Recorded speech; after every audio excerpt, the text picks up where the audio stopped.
నమస్తే Zee TV news కి స్వాగతం. నేను కృష్ణకుమారి. ముందుగా వార్తల్లోని ముఖ్యాంశాలు. రాష్ట్రంలో తిరంగ సభలు ఘనంగా నిర్వహించాలి. ప్రజలకు పార్టీ శ్రేణులకు పిలుపునిచ్చిన టీడీపీ అధిష్టానం.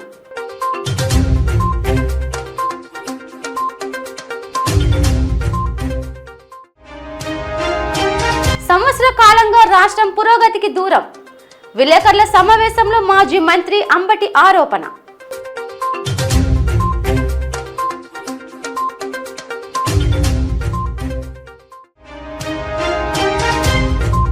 ముగిసిన అప్పన్న హుండీల లెక్కింపు. 2.61 కోట్ల నగదు సహా బంగారం, వెండి, కరెన్సీలను భక్తులు సమర్పించినట్టు వెల్లడించిన అధికారులు.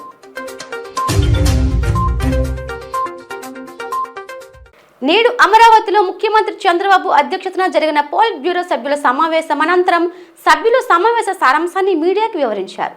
సుమారు 3 గంటల పాటు జరిగిన సమావేశంలో 12 అంశాలపై చర్చ జరిగింది. అలాగే తిరంగ సభలను రాష్ట్ర వ్యాప్తంగా అన్ని నియోజకవర్గాల్లో ఘనంగా నిర్వహించాలన్న తీర్మానం చేశామని మంత్రి అచ్చెన్నాయుడు మీడియాకు వివరించారు. తెలుగుదేశం పార్టీలో ఈ మధ్య కాలంలో ముఖ్యమైనటువంటి నాయకులు మాజీ శాసనసభ్యుడు, మాజీ పార్లమెంట్ సభ్యుడు పాలకొండరాయుడు గారు, జికే ఉల్లా గారు, వీరయ్య గారు, వీరయ్య చౌదరి గారు మరణం చెందారు. వారికి కూడా పోలిట్ బ్యూరో ప్రగాఢమైనటువంటి సంతాపాన్ని తెలియజేస్తూ వారి కుటుంబానికి ధైర్యాన్ని ఇవ్వాలని పోలిట్ బ్యూరోలో నిర్ణయం తీసుకొని వారికి కూడా 2 నిమిషాలు మౌనం పాటించడం జరిగింది. దీంతో పాటుగా ఏదైతే ఆపరేషన్ సింధూర్ రూపకల్పన చేసి సమర్థవంతంగా ఉగ్రవాదుల దాడుల్ని, పాక్ సైనిక చర్యలను తిప్పికొట్టి ప్రజల నమ్మకాన్ని, దేశం యొక్క ప్రతిష్టను పెంచి పాకిస్తాన్ను ఒంటరిపాటు చేసినటువంటి భారత ప్రధాని శ్రీ నరేంద్ర మోడీ గారికి, త్రివిధ దళాల్ని, వారి అధిపతుల్ని, ఈ ఆపరేషన్ సింధూర్లో పాల్గొన్నటువంటి ప్రతి ఒక్క సైనికుడికి అభినందిస్తూ పోలిట్ బ్యూరో తీర్మానం చేసిందని చెప్పి సందర్భంగా తెలియజేస్తున్నాను. దీంతో పాటుగా తెలుగుదేశం పార్టీ చరిత్రలో ఎంతోమందికి పద్మభూషణలు, విభూషణలు, భారతరత్నలు తీసుకురావడానికి ప్రయత్నం చేశాం. కానీ ఈరోజు సాక్షాత్తు గౌరవ శాసనసభ్యుడు, మా పోలిట్ బ్యూరో సభ్యుడు నటరత్న శ్రీ నందమూరి బాలకృష్ణ గారికి పద్మభూషణ్ వచ్చింది. పోలిట్ బ్యూరో గౌరవ ముఖ్యమంత్రి గారు, జాతీయ పార్టీ అధ్యక్షులు గారి ఆధ్వర్యంలో ఏకగ్రీవంగా అభినందిస్తూ తీర్మానం చేసి ఆయనకి అభినందనలు కూడా తెలియచేశామని చెప్పి సందర్భంగా తెలియచేస్తున్నాను. ఏదైతే ఉగ్రవాదులు దాడి చేసి 27 మందిని పొట్టన పెట్టుకున్నారో, ఈరోజు కేంద్ర ప్రభుత్వం కూడా ఒక కార్యక్రమాన్ని రూపకల్పన చేసింది, తిరంగ సభలు జరపాలని. అందులో భాగంగా Telugu Desam party, Janasena party, BJP party 16, 17, 18 3 రోజుల్లో ప్రతి నియోజకవర్గంలో తిరంగా ర్యాలీలు జరిపి సభలు జరపాలని చెప్పి నిర్ణయం చేశామని చెప్పి అందరికీ తెలియజేస్తున్నాను. ఈ నెల 20న దేశవ్యాప్తంగా జరగనున్న సార్వత్రిక సమ్మెలో ఆటో కార్మికులు పాల్గొని జయప్రదం చేయాలని AP auto drivers and workers federation AITUC రాష్ట్ర సమితి నాయకులు పిలుపునిచ్చారు. ఈ మేరకు విశాఖ ఆర్టీసీ కాంప్లెక్స్ సమీపంలో సమ్మె ప్రచార కార్యక్రమం చేపట్టారు. ఈ సందర్భంగా కార్మిక నాయకులు మాట్లాడుతూ కేంద్ర ప్రభుత్వం తెచ్చిన 4 లేబర్ కోడ్లను రద్దు చేయాలని డిమాండ్ చేశారు. కార్మిక హక్కులను కాలరాస్తూ స్వప్రయోజనాల చట్టాలను అమలు చేసేందుకు యత్నిస్తున్న కేంద్ర ప్రభుత్వం యావత్ కార్మిక లోకం వ్యతిరేక చూపించాల్సిన ఆవశ్యకత ఎంతైనా ఉందన్నారు. ప్రధాని మోదీ, ముఖ్యమంత్రి చంద్రబాబు కార్మిక హక్కులను కాలరాస్తూ బడా కార్పొరేట్ సంస్థలకు లక్షల కోట్ల రూపాయలు రాయితీలు కల్పిస్తూ పేదవాళ్లైన ఆటో డ్రైవర్లకు తిండి లేకుండా చేస్తున్నారని మండిపడ్డారు. ఇప్పటికైనా డీజిల్, పెట్రోల్, గ్యాస్ ధరలు తగ్గించాలని కోరారు. మే 20న విశాఖలో ఆటోల బంద్ తప్పక విజయవంతం అవుతుందని అన్నారు. ఇందులో ప్రతి ఒక్క కార్మికుడు పాల్గొని సమ్మెను జయప్రదం చేయాలని పిలుపునిచ్చారు.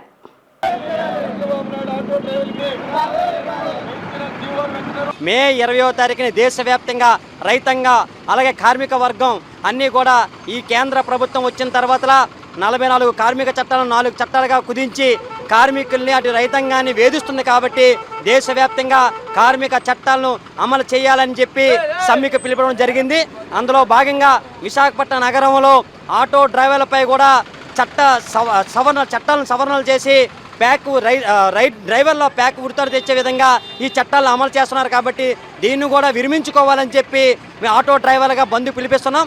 జీవో నెంబర్ 21, 31 తీసుకొచ్చి అధిక జరిమానాలు వేసి ఉన్న జరిమాన్ని 1000 రూపాయలకు 1000 రూపాయల జరిమాన్ని 10,000 రూపాయల వరకు వేసి ఆటో డ్రైవర్లు వేధిస్తూ ఉన్నారు.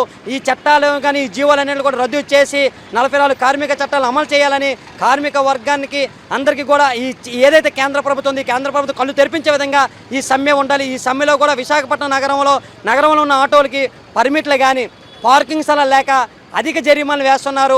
ఎలా బతకాలో తెలియని పరిస్థితి ఈరోజు ఆటో డ్రైవర్లకు ఉంది. కాబట్టి రేపు జరిగే సమ్మెలో కూడా ఆటో డ్రైవర్లందరం కూడా పాల్గొని బంధు రూపంగా దాంట్లో మేము పాల్గొని దాన్ని విజయవంతం చేసి మా హక్కులు మేము సాధించుకుంటామని చెప్పి ఈ బంధు ద్వారానే ఈ కేంద్ర రాష్ట్ర ప్రభుత్వాలకి కళ్ళు తెరిపించే విధంగా ఈ బంధు ఉంటుందని ఆటో డ్రైవర్లుగా మేము కోరుతా ఉన్నాం.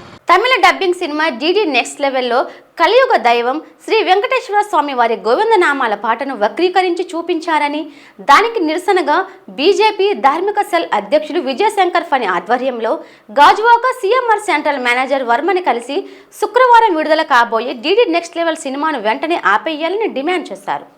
అనంతరం గాజువాక పోలీస్ స్టేషన్లో సిఐ పార్థసారథికి ఫిర్యాదు చేశారు.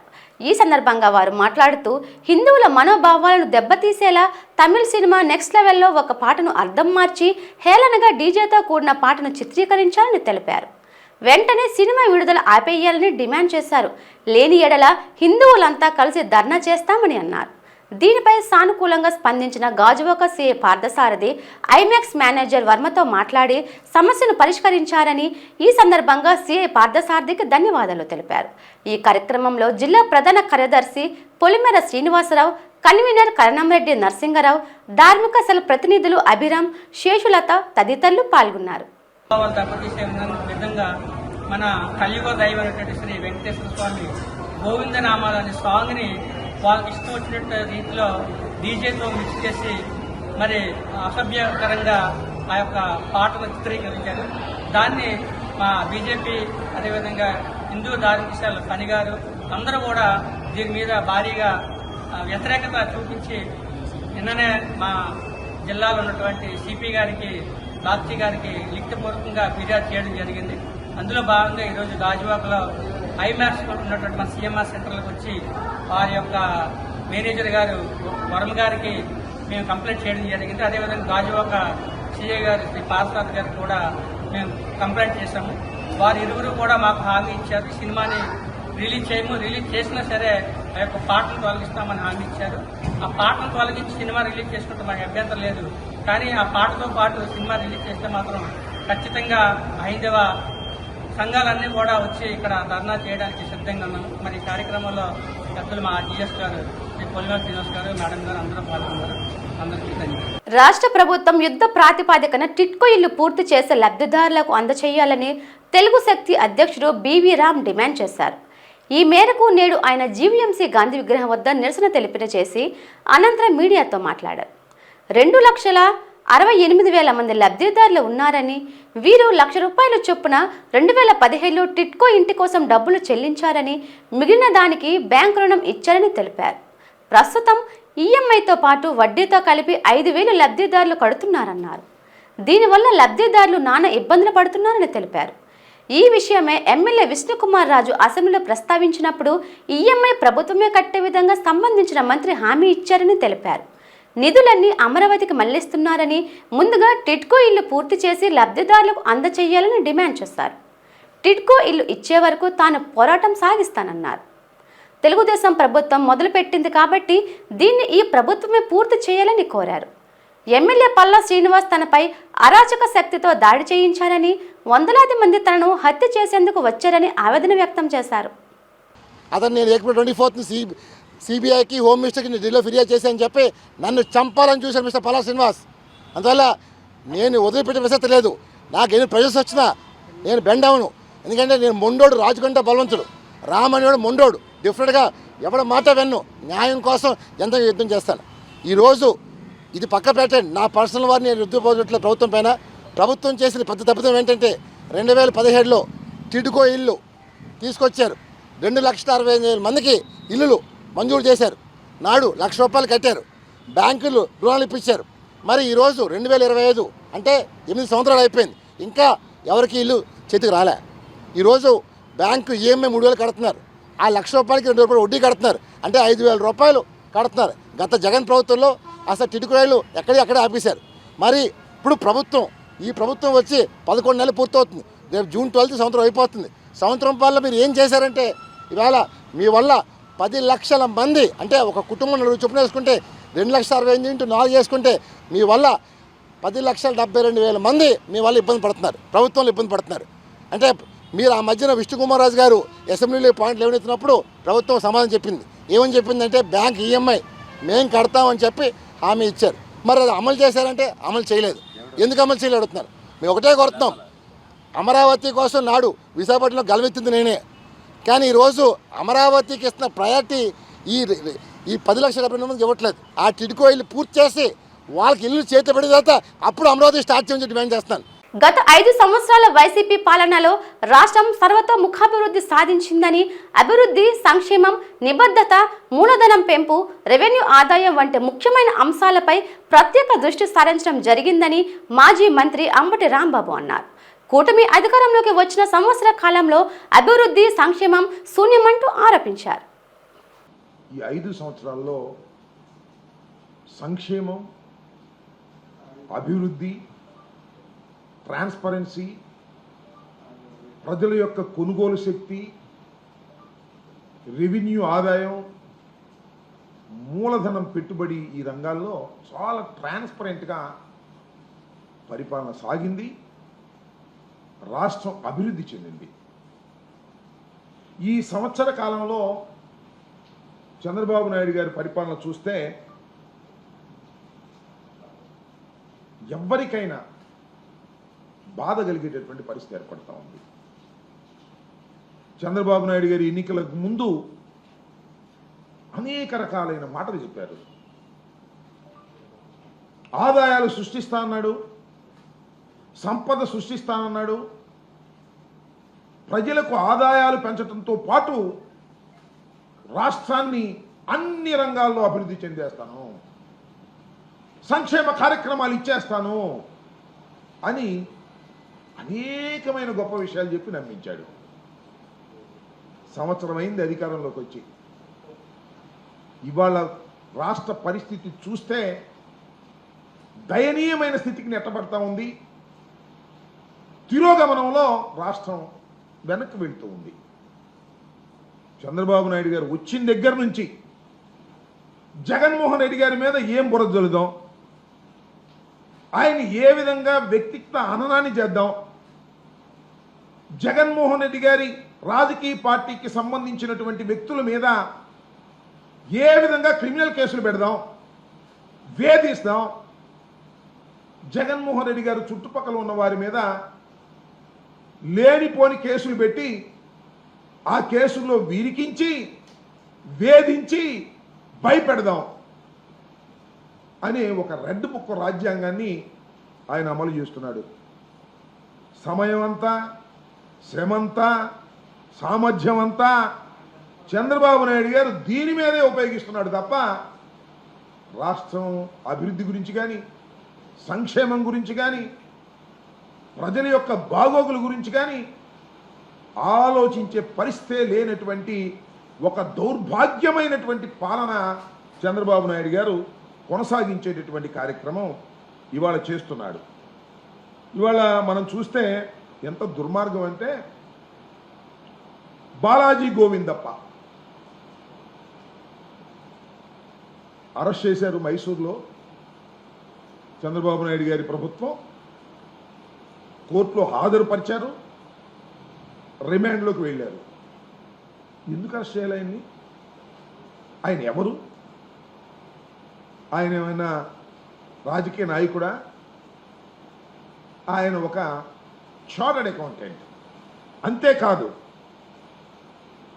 ఒక కంపెనీకి, అంటే వరల్డ్ వైడ్ కంపెనీకి, యూరప్లోనే బ్రహ్మాండమైనటువంటి కంపెనీకి, వికాట్కి ఆయన ఫుల్ టైం ఫైనాన్స్ సెక్రటరీ. ఈ వికాట్ కంపెనీ గురించి 2 మాటలు ఇక్కడ మీకు చెప్పాలి. ఇది 165 సంవత్సరాల క్రితం ప్రారంభించబడినటువంటి ఒక సిమెంట్ కంపెనీ. యూరప్లోనే యూరప్ మొత్తంలో బ్రహ్మాండంగా పేరు ప్రఖ్యాతులు గాంచినటువంటి కంపెనీ ఇది. 1867లో ఈ కంపెనీని ప్రారంభించారు. దీనిలో 10,000 మంది ఉద్యోగులు పనిచేస్తున్నారు. 2024లో దీని సిమెంట్ అమ్మకాలు ఎంతో తెలుసా? 44,316 కోట్ల రూపాయలు విలువైన సిమెంట్ అమ్మకాలు జరిగాయి. అంటే సచ్ ఎ బిగ్ కంపెనీ. అలాంటి బ్రహ్మాండమైన కంపెనీ ఆంధ్రప్రదేశ్లో ఉంది. ఆంధ్రప్రదేశ్లో ఎందుకుంది? మీ అందరికీ గుర్తు చేస్తా, చాలా మందికి తెలుసు. జగన్మోహన్ రెడ్డి గారు భారతీయ సిమెంట్స్ను ప్రారంభించారు. వరల్డ్ ఫస్ట్ క్లాస్ టెక్నాలజీతో కడపలో జగన్మోహన్ రెడ్డి గారు ఇండస్ట్రియలిస్ట్గా ఆయన ప్రారంభించిన కంపెనీ భారతీయ సిమెంట్స్. వరల్డ్ క్లాస్ టెక్నాలజీ ఉంది, బ్రహ్మాండమైన పేరు ప్రఖ్యాతులు గాంచింది. దాన్ని 2010లో ఈ వికాట్ కంపెనీ టేక్ ఓవర్ చేసింది. అంటే మొత్తం టోటల్ మేనేజ్మెంట్ వాళ్ళదే. 51% వాళ్ళు టేక్ ఓవర్ చేశారు. గాజువాక 71వ వార్డులో గల విశ్వేశ్వరయ్య నగర్ కాలనీలో నూతన మార్కెట్ సముదాయాన్ని వార్డు కార్పొరేటర్ రాజమన్నరావు ప్రారంభించారు. అనంతరం కాలనీ మొత్తం పర్యటించారు. కాలనీ అసోసియేషన్ కమిటీ సభ్యులు పలు స్థానిక సమస్యలను కార్పొరేటర్ దృష్టికి తీసుకువచ్చారు. ఈ సందర్భంగా కార్పొరేటర్ రాజన్న రామారావు మాట్లాడుతూ, ఇప్పటికే కాలనీలో ఉన్న డ్రైన్లు, రోడ్లు సమస్యలు గుర్తించామని అధికారులతో మాట్లాడి కాలనీకి శాశ్వత పరిష్కారాన్ని చూపిస్తానని హామీ ఇచ్చారు. అలాగే కాలనీలో పార్కులు, కళా వేదికను ఏర్పాటు చేస్తానని హామీ ఇచ్చారు. కాలనీ అభివృద్ధిలో భాగస్వామ్యులైన వారికి రాజన్న రామారావు సత్కరించారు. కాలనీ సమస్యలకు శాశ్వత పరిష్కారాన్ని చూపిస్తానని కార్పొరేటర్ హామీ ఇవ్వడంతో కాలనీ వాసులు హర్షం వ్యక్తం చేశారు. ఈ కార్యక్రమంలో విశ్వేశ్వర నగర్ అసోసియేషన్ కమిటీ సభ్యులు, మహిళలు, కాలనీ పెద్దలు తదితరులు పాల్గొన్నారు. మొత్తం అంతా కూడా మార్కెట్ యార్డ్కి 7.5 వరకు కూడా వర్షాలు వచ్చినప్పుడు కూడా బురదలా లేకుండా ఈ రోడ్డు కూడా ఒకేసారి వర్క్ చేస్తామని ఈ సందర్భంగా మీకు మాటిస్తున్నాను. అలాగే ఈ కాలనీలో డ్రైనేజీలన్నీ పాతవన్నీ కూడా శిథిలవ్యవస్థంగా ఉన్నాయి. మరి అవన్నీ కూడా ఇప్పుడు చూడడం, కమిటీ వారు అందరూ దగ్గర ఉండి చూపించడం జరిగింది. ఇవన్నీ కూడా నేను ఆల్రెడీ ఇవి 25 లక్షలు ప్యాకేజ్ వరకు పెట్టుంది, టెండర్ వెళ్ళి ఉన్నాయి. మరి ఆ డబ్బులు 25 లక్షలు ఇప్పుడు డ్రైన్లన్నీ చేయాలంటే చాలవంటే ఇంకో 25 లక్షలు ఇచ్చి మొత్తం డ్రైన్లన్నీ కూడా ఒకేసారి నిర్మాణం జరగడానికి రేపే దానికి సంబంధించిన అధికారులు తీసుకొచ్చి ఎస్టిమేషన్ చేసి ఈ యొక్క ఎస్టిమేషన్స్ కూడా 2-3 రోజుల్లో శనివారం, సోమవారం లోపు మేయర్ గారికి అందించడం, ఇవి కూడా తొందరగా 1-2 నెలల్లో వర్క్ ఆర్డర్కి వెళ్ళేటట్టుగా ఇక్కడ శంకుస్థాపన చేసుకోవడానికి అవకాశం ఉండేటట్టు నా ప్రయత్నం చేస్తానని సందర్భం తెలియజేస్తూ, 2వ విడతలో మరి రోడ్లను మెయిన్ రోడ్ వేసుకున్నాం, కానీ ఇంకా అడ్డు రోడ్లో 3 ఉన్నాయి కనుక ఆ రోడ్లు కూడా వేసుకుందాం. 2 తెలుగు రాష్ట్రాల్లో 90 చోరీలకు పాల్పడిన గజ దొంగను ఎట్టకేలకు ద్వారకా పోలీసులు పట్టుకుని కటకటాల వెనక్కి నెట్టారు. కేసుకు సంబంధించిన వివరాలను ఏడీసీపీ మోహన్ రావు వెల్లడించారు. 8:30 గంటలకు డోర్ నెంబరు 49, 26, 35 1వ అంతస్తులోని platform number 102 Radhamadhav towers Madhura Nagar Visakhapatnam సిటీలో నిర్వహిస్తున్న కంప్లైంట్ అయిన మరకాని కృష్ణ గారు తన అమ్మమ్మ గారి వర్ధంతికి వెళ్ళడానికి గాను తన ఇంటికి తాళం వేసుకొని కుటుంబ సభ్యులతో కలిసి కాకినాడ వెళ్ళగా మరునాడు అంటే 2వ రోజు 2/3/2021 తేదీన ఉదయం 8:30 గంటలకు తన ప్రక్కన ఇంటిలో ఉన్న శ్రావణి గారు ఫోన్ చేసి వారి ఇంటి తలుపు తాళం పగలగొట్టి ఉందని తెలియపరిచారు.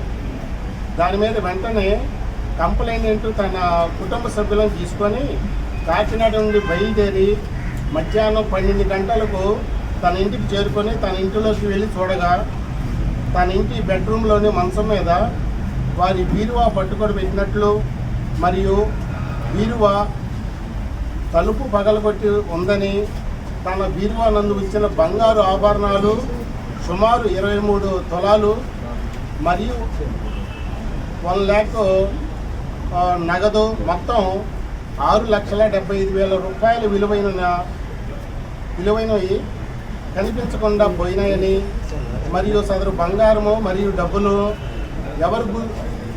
ఎవరో గుర్తు తెలియని నేరస్తులు తన ఇంట్లోకి తలుపు తాళం పగలగొట్టి ప్రవేశించి దొంగిలించారని ద్వారకా క్రైమ్ పోలీస్ స్టేషన్ నందు ఫిర్యాదు చేశారు. దాని మీద కంప్లైంట్ గారు 2/3/22 తేదీన train number 33/25 under section 331 clause 4 305 clause A BNS act కింద కేసు నమోదు చేయడం జరిగింది. దాని తర్వాత డీసీబీ క్రైమ్ శ్రీ లతామాధురి గారు, అలాగే నేను ఏసీబీ క్రైమ్ శ్రీ లక్ష్మణరావు గారు ఆదేశాల మేరకు Dwaraka crime sub division inspector Shri V Chakradhararao గారి ఆధ్వర్యంలో Dwaraka crime SI Raju, Dwaraka sub division crime సిబ్బంది అయిన ASI D Kishore Babu, constables V Appalanaidu, NA Raju, N Appalaraju, A Augustine, N Jagat కిరణ్లు బృందాలుగా విడిపోయి దర్యాప్తు ప్రారంభించడం జరిగింది. దర్యాప్తులో భాగంగా ఫింగర్ ప్రింట్స్ విభాగము వారు నేరస్తులు కొన్ని వేలు ముద్రలను సేకరించి మరియు నేరస్తుల పరిసర ప్రాంతాల చుట్టుప్రక్కల ఉన్న సీసీ కెమెరాలు పరిశీలించి చూడగా నేరం జరిగిన 2 రోజుల తర్వాత ఫింగర్ ప్రింట్ బ్యూరో వారు నేరస్తులను సేకరించిన ఫింగర్ ప్రింట్స్ తెలంగాణ రాష్ట్రం చెందిన పాత నేరస్తుడైనటువంటి Tipparaju Ramakrishnaraju, alias Ramu, Abhiram, alias Seenu, son of Balayya, వయసు 26 సంవత్సరాలు, రజిక house number 8-2-299/FAE 45 Ambedkar Nagar road number 9 film Nagar Jubilee Hills Hyderabad. నేటు ఎపటాల గ్రామం పెదకోతపల్లి మండలం అని, అలాగే మహబూబ్ నగర్ జిల్లా అని నేరస్తుని వేలి ముద్రలతో సరిపోయినవని రిపోర్ట్ ఇవ్వగా అప్పటి నుండి ద్వారకా సబ్ డివిజన్ సిబ్బంది బృందాలుగా విడిపోయి హైదరాబాదు, సికింద్రాబాదు, మహబూబ్ నగర్, హుజూర్ నగర్, గోదాడ పరిసర ప్రాంతాల్లో ముద్దాయి గురించి వాకప్ చేయడం జరిగింది. సదరు ముద్దాయిని అరెస్టు చేయడం జరిగింది. పాయకరావుపేట నియోజకవర్గం నక్కపల్లి పోలీస్ స్టేషన్ ఎస్ఐ సన్నిబాబునికి అందిన సమాచారం మేరకు వేంపాడు టోల్ ప్లాజా వద్ద తనిఖీలు చేపట్టగా 2 వ్యక్తులు ఎస్ఐని చూసి పారిపోతుండగా వారిని వెంబడించిన పోలీసులు సిబ్బంది వారిని చాకచక్యంగా పట్టుకొని వారి బ్యాగులను తనిఖీ చేయగా 12 కేజీల గంజాయి పట్టుపడిందని, వారిపై కేసు నమోదు చేసి కోర్టులో హాజరుపరుస్తామని సిఐ కుమారస్వామి ఎస్ఐ సన్నిబాబు మీడియాకు వివరించారు.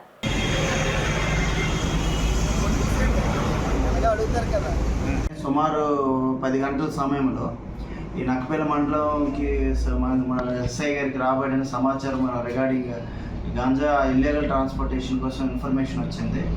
ఆ ఇన్ఫర్మేషన్ బేస్ చేసుకొని మన వేంపాట్ టోల్ ప్లాజా దగ్గర వెహికల్ చెకింగ్ కండక్ట్ చేస్తుంటే అదే టైంలో మనకి ఎస్ఐ గారికి ఒక 2 వ్యక్తులు బ్లాక్ కలర్ బ్యాగ్లు వేసుకొని పోలీసుల వారిని చూసి పారిపోవడానికి ప్రయత్నించడం జరిగింది.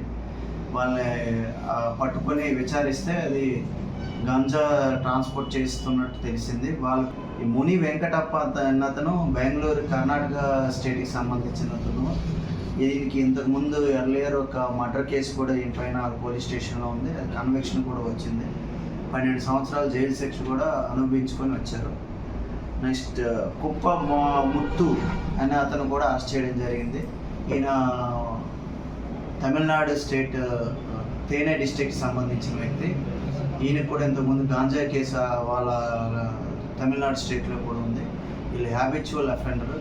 వాళ్ళ దగ్గర నుంచి ఎస్ఐ గారు 12 కేజీలు గాంజాని రికవరీ చేసి అరెస్ట్ చేయడం జరిగింది. ఈరోజు రిమాండ్కి కూడా పంపించడం జరుగుతుంది. విశాఖ నగరవాసుల ఆరాధ్య దేవత శ్రీ ఎన్నిమాంబ అమ్మవారి జాతర మహోత్సవం అంగరంగ వైభవంగా జరుగుతోంది. మహోత్సవంలో భాగంగా నేడు జరిగిన నీలధార కార్యక్రమంలో భక్తులు అధిక సంఖ్యలో పాల్గొని అమ్మవారికి మొక్కులు చెల్లించుకున్నారు. స్థానిక కార్పొరేటర్ కోడిగుడ్ల పూర్ణిమ శ్రీధర్ సారథ్యంలో స్థానిక వైసీపీ నాయకులు అమ్మవారిని దర్శించుకుని తరించారు. మాజీ ఎమ్మెల్యే వాసుపల్లి గణేష్ కుమార్ కూడా అమ్మవారి ఘటాలను శిరస్సుపై ధరించి పాదయాత్రలో పాల్గొన్నారు.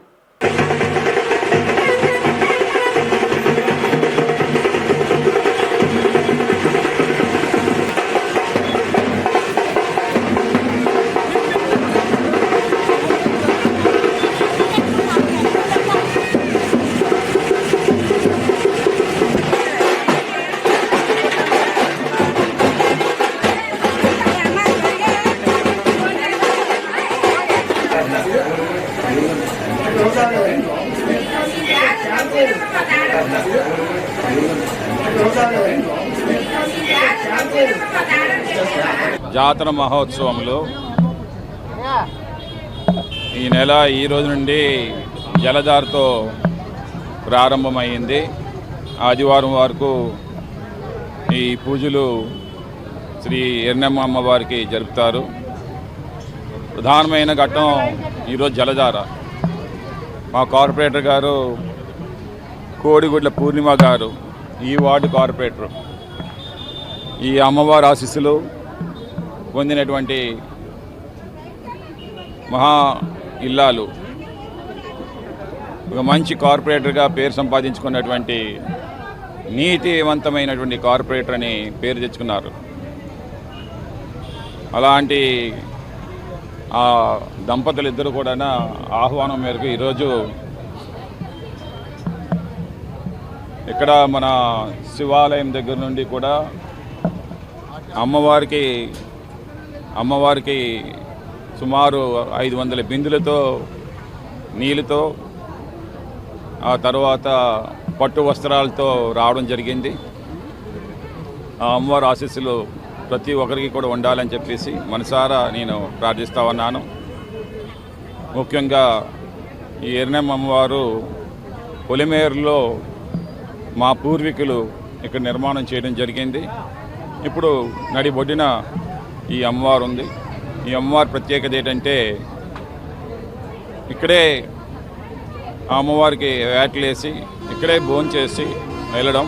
ప్లాంట్ పరిరక్షణకు పాటుపడతామని హామీలు ఇచ్చిన నాయకులు ఇప్పుడు అటువైపు కనీసం తొంగి కూడా చూడటం లేదని సిపిఎం రాష్ట్ర కార్యదర్శి కామ్రేడ్ వి శ్రీనివాసరావు ఆరోపించారు. ఈరోజు విశాఖ ఎల్లమ్మ తోట సిఐటియు కార్యాలయంలో ఆయన విలేకరులతో మాట్లాడారు. ప్రత్యేక ప్యాకేజీ ఇచ్చామని, ప్లాంట్ కోసం ఏమైనా చేస్తామని చెప్పిన కేంద్ర ప్రభుత్వం తెర వెనుక ప్లాంట్ అమ్మకానికి పాములు కదుపుతోందని అన్నారు. ప్లాంట్లో కార్మికులను అకారణంగా తొలగించడం అందుకు నిదర్శనంగా భావించాలన్నారు. స్థానిక శాసనసభ్యులు పల్లా శ్రీనివాస్ కూడా ప్లాంట్ కోసం మాట్లాడకపోవడం అన్యాయమన్నారు.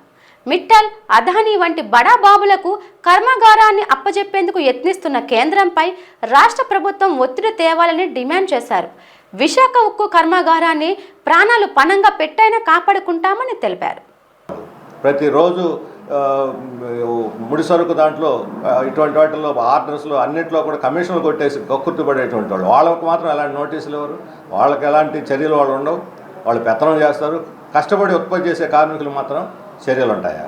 ఇదేనా ఫ్యాక్టరీ నడిపేటువంటి విధానం అని చెప్పి అడుగుతున్నాం. తక్షణం ఈ నోటీసుల్ని, ఈ సస్పెన్షన్ ఉపసంహరించుకొని కాంట్రాక్ట్ కార్మికులను పనిలో పెట్టుకోవాలి. ఈ నిర్వాసిత కుటుంబాలకు చెందిన 8,500 మంది ఎవరికైతే వాగ్దానం చేశారో వాళ్ళందరినీ పనిలో పెట్టుకోవాలి. తెలుగుదేశం ప్రభుత్వం మీద ప్రత్యేక బాధ్యత ఉంది. వాళ్ళు ఈ వాగ్దానం చేశారు, మా ఎన్నికల్లో గెలిచారు, ఈ కార్మికులు ఓటేస్తే గెలిచారు. పల్లా శ్రీనివాసరావు ఈరోజు దీని మీద అసలు ఏం మాట్లాడటం లేదు, స్పందించడం లేదు. కార్మికులకు అండగా ఉండాల్సిన ఆయన దీని మీద స్పందించకపోవటం అనేది దారుణమైన విషయం. అందుకని రాష్ట్ర ప్రభుత్వం కార్మికులకు అండగా నిలబడి ఈ తీసివేతలు, ఈ క్రమశిక్షణ చర్యలు, ఈ పేరుతోటి ఫ్యాక్టరీని మూసేయడానికి జరిగే కుట్రను అడ్డుకోవాలని చెప్పి మేము కోరుతున్నాం. తక్షణ వీటిని యాజమాన్యం ఉపసంహరించుకోవాలి.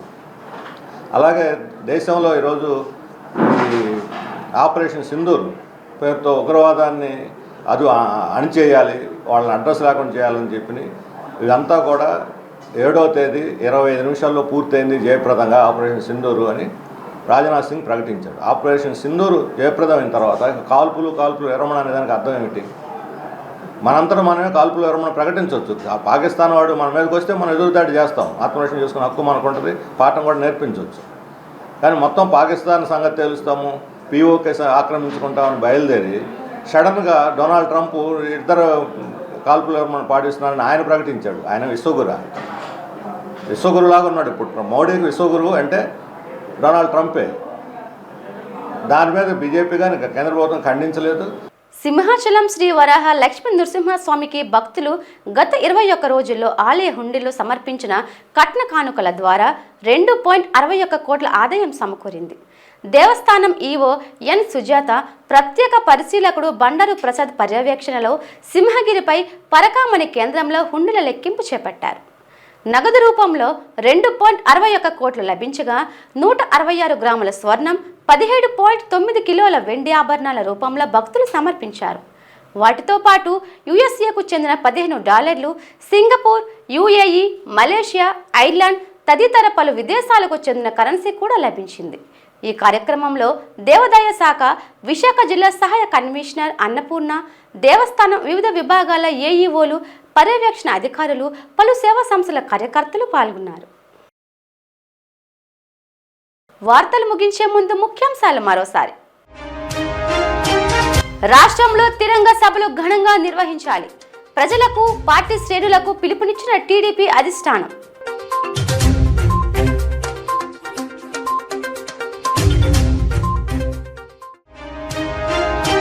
సంవత్సర కాలంగా రాష్ట్రం పురోగతికి దూరం, విలేకరుల సమావేశంలో మాజీ మంత్రి అంబటి ఆరోపణ.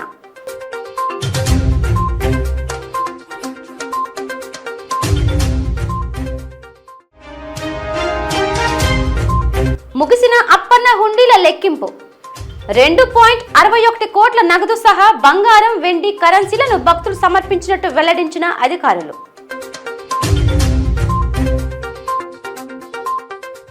ఈ వార్తలు ఇంతటితో సమాప్తం. చూస్తూ ఉండండి జీటీవీ న్యూస్. నమస్తే.